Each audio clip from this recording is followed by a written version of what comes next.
Hey there, buddy Ro. How you doing? How's it going, Ted? What do you think? Glad to be back up here? This doesn't look like it, but this is actually the trail that leads us up to where those blue markers are, where Ted and I go sometimes. Here's the trail that leads us back home. And there's a very big mountain. So this was the only day of the week that Ted and I could get up here because we are now officially in hunting season. And of course, I'm always dressed in deer-colored clothing. So it's not a great idea to come out here when the shooting's going on. But it doesn't look like anybody's been using our pass-through anyways, so. A couple of deer tracks here and there that we spotted, but not much. Mostly on the lower trails. Which is kind of a surprise because this area here, this is really the only cut through in the brambles. So generally, we usually get a lot of deer traffic through here. I'm sort of surprised that I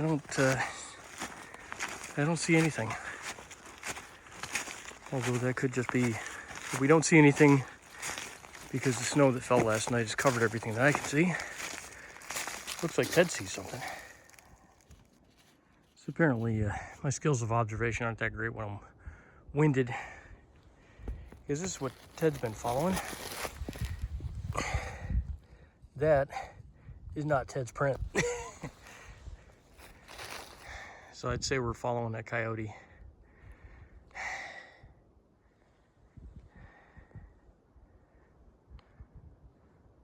I don't see anybody, but that doesn't mean somebody doesn't see us. Because I'm not the quietest person in the woods. Hey, buddy.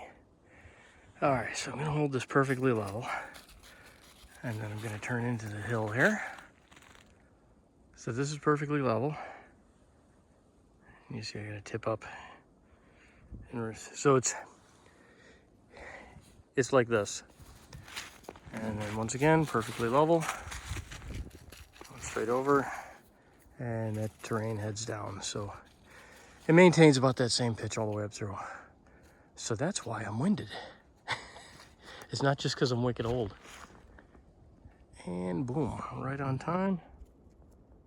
I don't know if you can see it or not in the camera. But right next to that bent little tree, there's a blue marker. And this is the blue circle that we've been looking for. I just want to see if anybody's been up there. Man, I wish I could make it up the hill quite that easy. Oh, dude, now you're just showing off.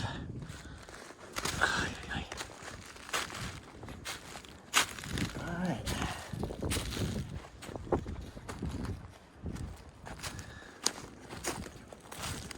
So here's our marker.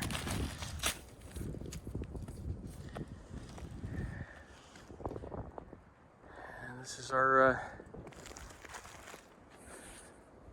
I'll zoom in so you can see them.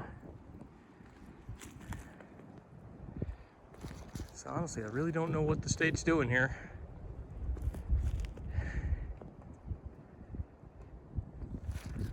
Looks interesting though.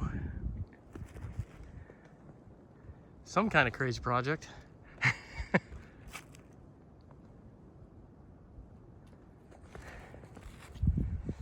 And straight up there is like another logging road up top. Well, a logging road for about 100 years ago. I don't think wheeled traffic's been up here for a long time. So it's interesting, you can see how the wind was just blowing straight through this way. The snow is just from, this is from last night. I can definitely tell your wind direction. But this is not like in the center. So when you look at this stuff, I mean, this first marker tree is here. So I don't know what this is. I don't know what this is. Doesn't matter how many times I say it. It's befuddling. All right, so we reached our breakover point. So we came up and over two ridges there. Came up through there. That the blue markers are somewhere over there. We came up this hill here. Whew. Oh, hello, Ted. And now we're gonna head down there and we're gonna try and find the river. Because, well, that's how we follow the trail to get home. Right, Ted?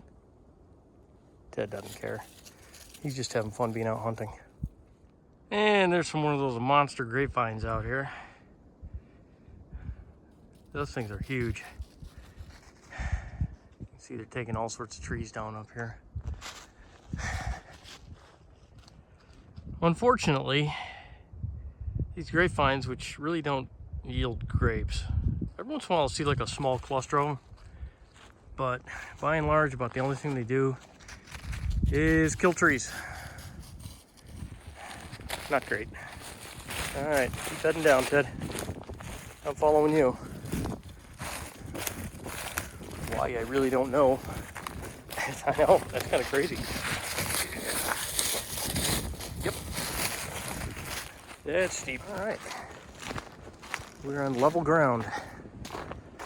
Every once in a while that happens here. You come hiking along and some spots are actual old logging roads from back in the day, before this was state property.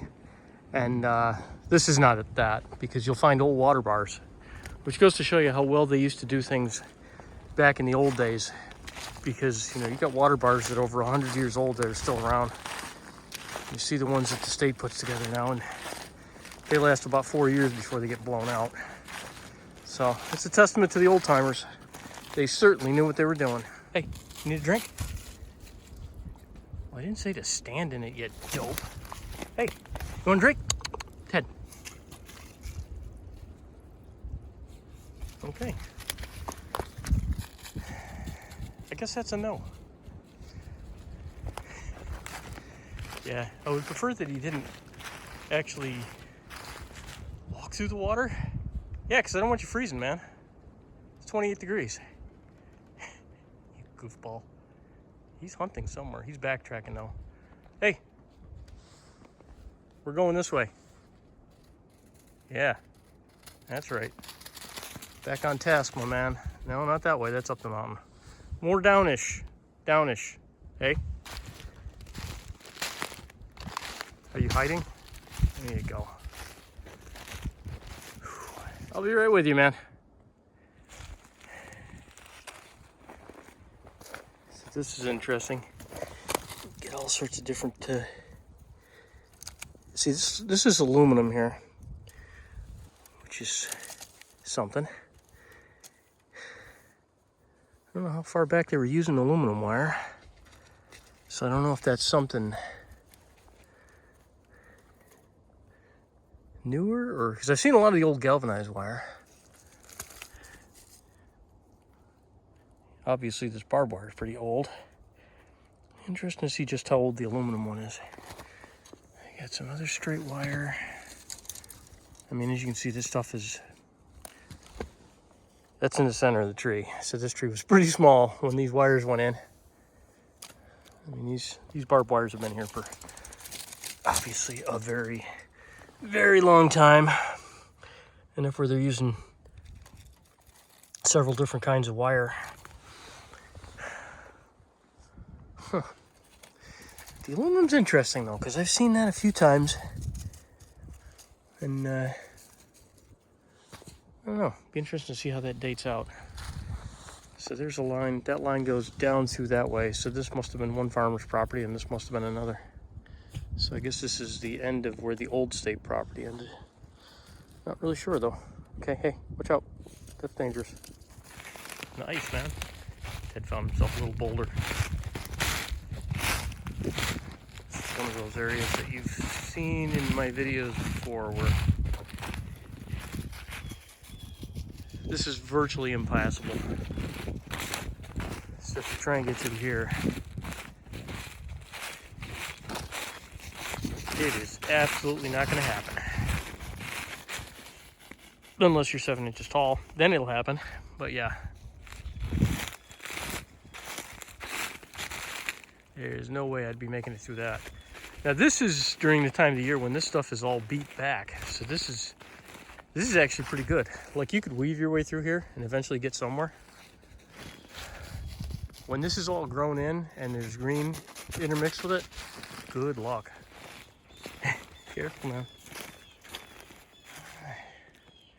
It's a little river, but I don't think that's the one we're looking for. So we're looking for a slightly deeper valley that brings a lot more water down. It's one of the watershed areas for when it really rains hard. I think it's over this way more. Worst comes to worst, we'll just head straight down. Because if I head straight down, if you listen carefully, I don't know if you can hear that or not, but that's the river.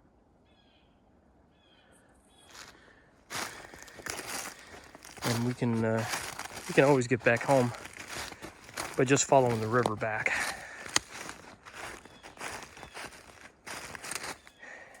This is why Ted's so tired, because he's like making side trips all over the place. What'd you find?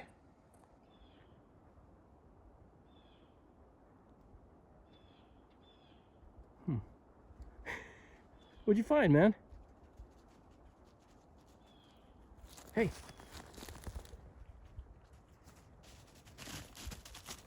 What'd you find? Anything? All right. Okay, let's go. All right. Thanks to me following the Yorkie, we're up a little higher than we normally would be. But we still got to the same place. Here's the, I don't know if you can really see it on the camera. That's a little bit of a valley. It's one of the watersheds that head straight down. And that will lead us directly to the Bob Quay Bridge. Unless I keep following that meathead. Hey, you ready to head down?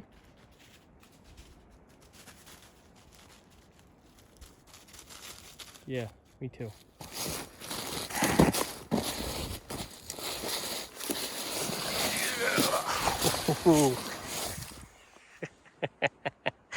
Yeah, that's steep. Where you going, man?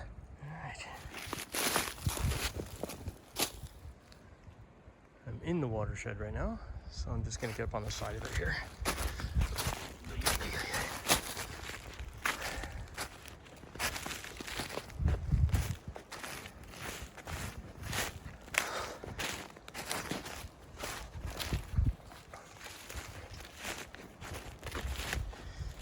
Ted, you make it look so easy, buddy. You do. That's because he's got 4-paw drive. It's funny because you can see, no matter how we come down off the mountain, he always recognizes when he's near one of the trails that he's familiar with. So it doesn't matter whether it's been an area where he's come down 100 times. It's all something new and exciting for him. Pretty funny. He enjoys these hikes. So do I. We actually hit a little high this time. The bridge is there. Normally we hit coming down through there. But we're back.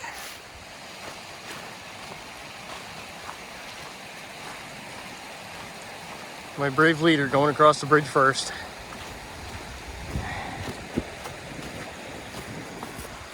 Looks like somebody else has been out hiking.